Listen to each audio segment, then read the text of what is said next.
Assalamualaikum warahmatullahi wabarakatuh.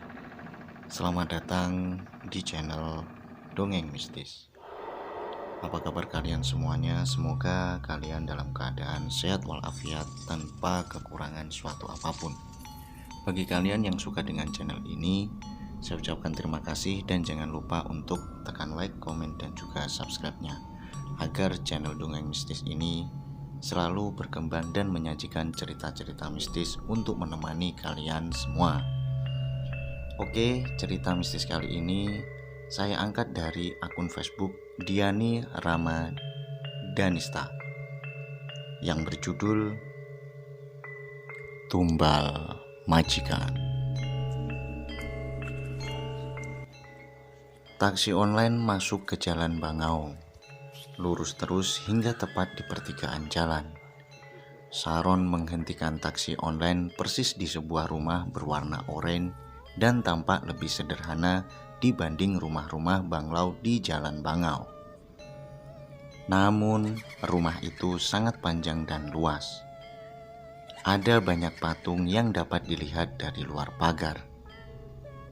Di atas pagar yang mengelilingi rumah tersebut ada beberapa patung burung bangau dengan berbagai gaya.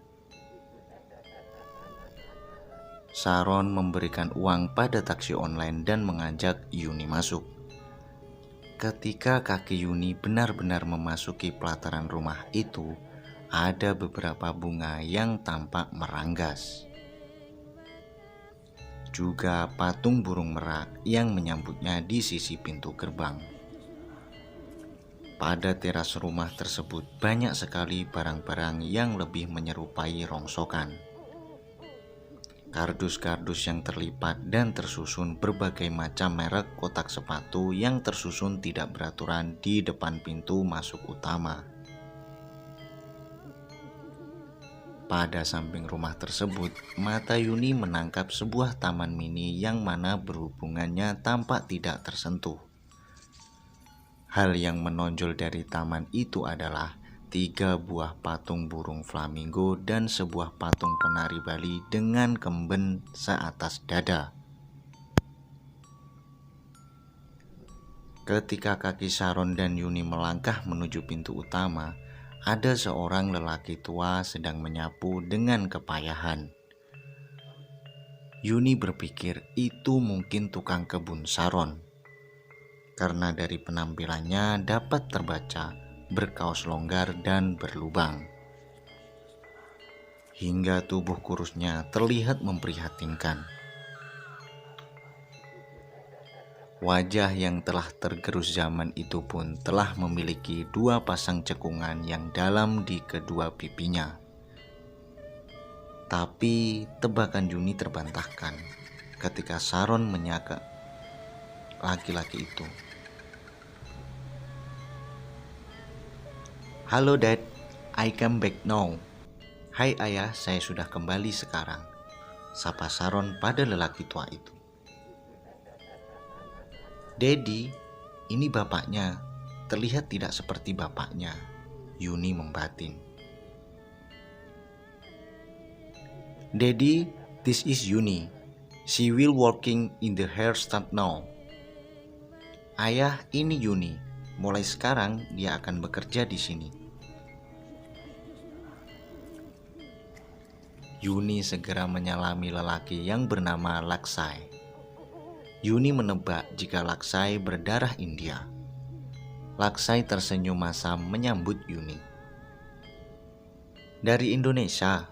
tanya Laksai. "Iya, sure."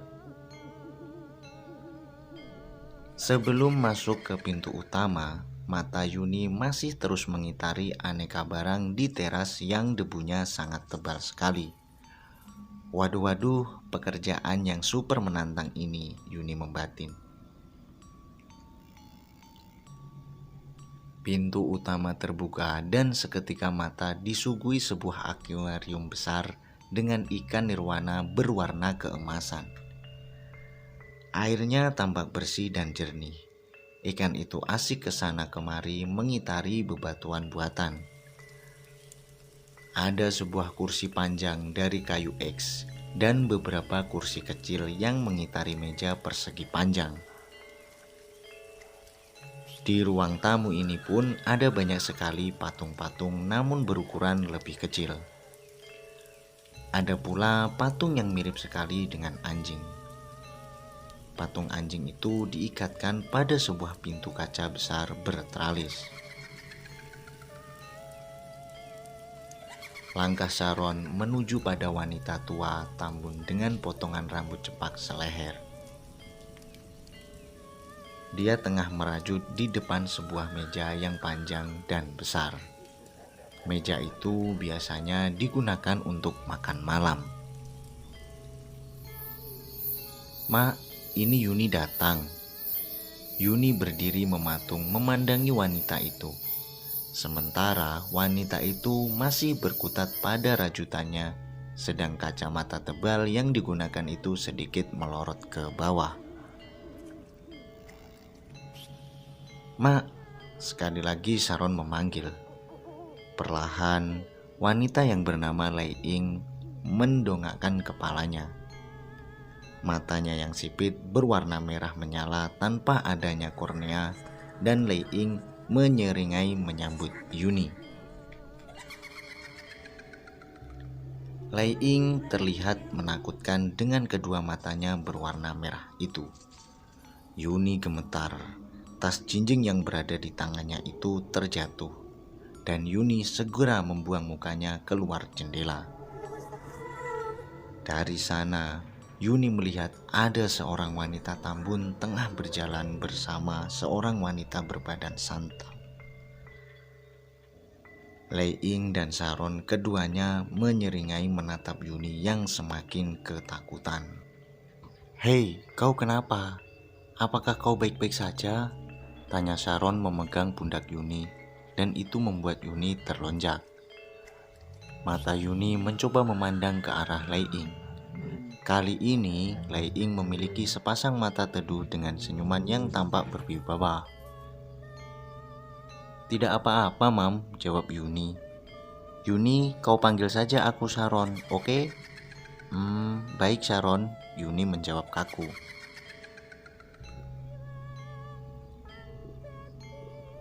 "Mak, saya nak berkemas. Sekarang nih ada penerbangan ke London.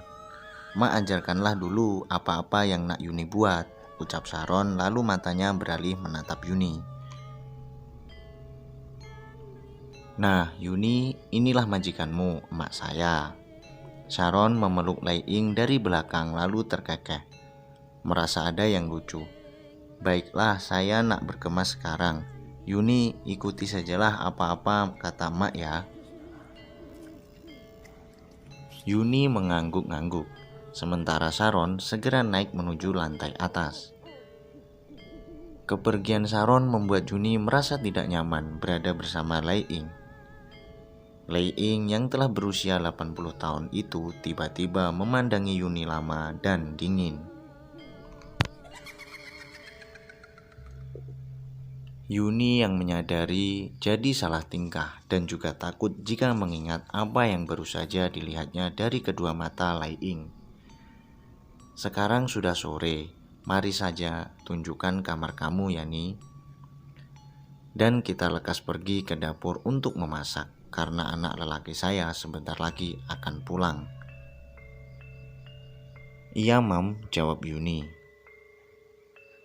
Yuni mengikuti langkah Lei Ying menuju ke sesuatu ruangan yang berada persis di ruang tamu. Lei Ying membuka ruangan itu, yang mana ruangan itu lebih layak disebut gudang daripada kamar.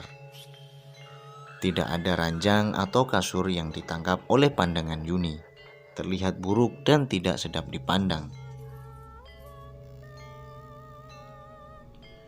Ruangan itu memiliki jendela bertralis yang terhadang oleh tumpukan kotak mainan yang menjulang setinggi 1,5 meter.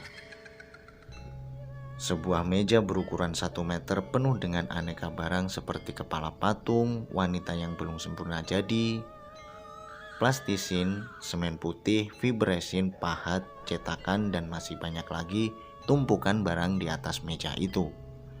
Sepertinya majikanku ini hobi membuat patung.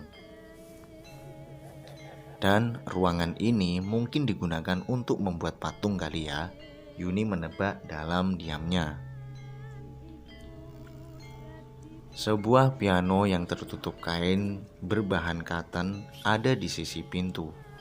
Gagah namun juga memprihatinkan, karena terlihat banyak sekali debu tebal yang menempel pada tutup dan juga kaki-kaki piano. Beberapa aneka patung berukuran kecil berada di atas badan piano, tampak kurang nyaman bagi pandangan Yuni. Sebuah lemari besar 2 pintu juga ada di sana, namun tidak memiliki celah untuk Yuni dapat menyimpan baju-bajunya. Ada box plastik bertingkat yang tampak sudah tidak layak pakai, tapi masih kosong. Yuni akan menyimpan baju-bajunya di box itu.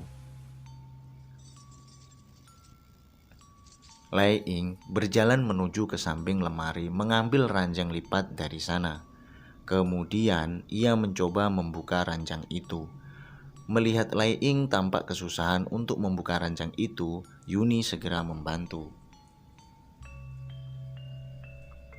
Kau bisa membuka ini sebagai tempat tidurmu agar kamu tidak kedinginan. Tidur di lantai. Ah ya, saya ada menyimpan 1 kasur lipat di dalam lemari ini. Lei Ying membuka lemari. Di sana ada banyak sekali baju yang tergantung berhimpitan. Baju-baju itu terlihat banyak bercak-bercak kekuningan. Tersebab lama sudah baju itu tidak digunakan dan tidak terkena cukup udara. Juga tumpukan korden dan spray yang cara menatanya tidak rapi.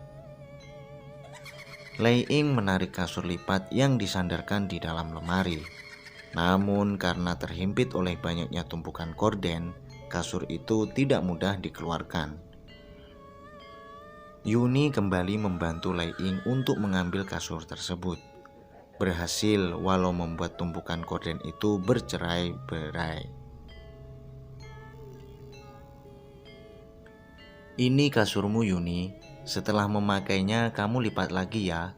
Lei Ying melangkah ke sebuah box plastik bertingkat. Membukanya lalu diambilnya sebuah sajadah yang masih terlihat bagus. Ini milik pembantuku dulu, aku membelikannya untuk dia. Akan tetapi dia membuatku kecewa. Jika kau salat aku mengizinkan, tapi aku tidak menyukai kau membaca kitab Al-Quran. Ya Mam, sekarang kemasilah baju-bajumu lalu susul aku ke dapur. Kita akan menyiapkan makan malam.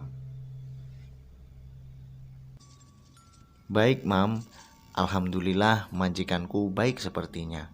Dia membolehkanku sholat. Ini luar biasa, batin Yuni. Segera Yuni menaruh baju-bajunya dalam box plastik.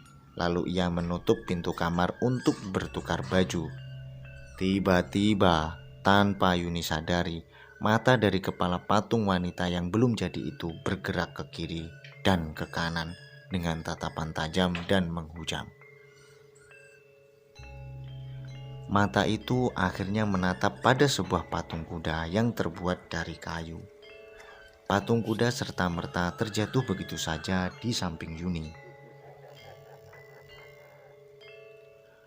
Yuni mengambil patung itu dan Yuni berusaha memujuk pikirannya bahwa patung itu terjatuh oleh karena letaknya yang terlalu ke pinggir sekali dari badan piano. Yuni meletakkan kembali patung itu.